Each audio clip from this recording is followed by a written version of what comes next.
school year is an opportunity to step a leap of faith. Let me reveal the incredible journey of our grade 7's Lions in the school year 2019 to 2020.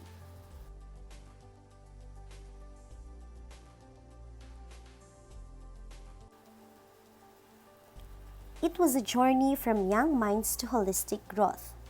They have grown physically, mentally, emotionally, and spiritually. They have mastered reading their Bibles, memorizing verses, sharing God's Word, and more importantly, applying what they have learned in their day-to-day life.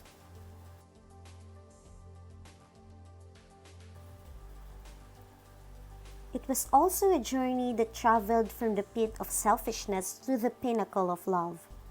They have learned to cherish every moment with one another, making God as the center of every activity they do.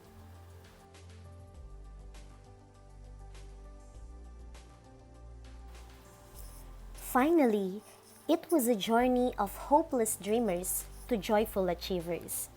They have set their priorities right, their dreams high, but their faith in God more on fire. Here are bits of the triumphs of these little young minds. Let's watch this.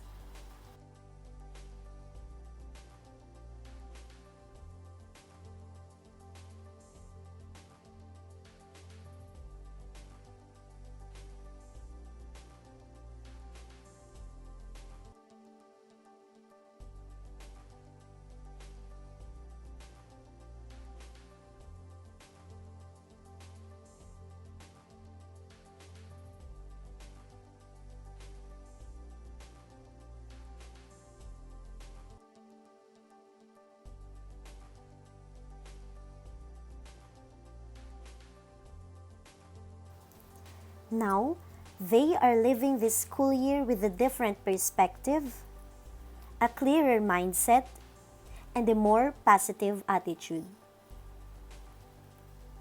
They're on the go to do their best every time and to challenge themselves to go for higher heights. Because we believe and we claim what God promised in Deuteronomy 28:13, which says, "I will make you the head and not the tail."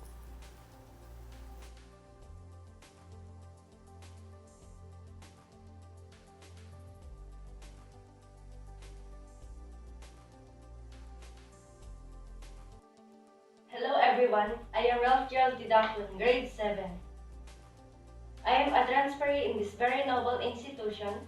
I am very thankful to Shining Light Academy for its open arms for a person like me seeking education. From the moment I entered this school, I am very proud of myself. I have improved a lot. A lot has changed in me for the better. Academically, socially, and most especially, my belief in God. I learned to read my Bible and know more about God. My parents are so proud of me. Thanks a lot, SLA, for embracing me. I love SLA so much.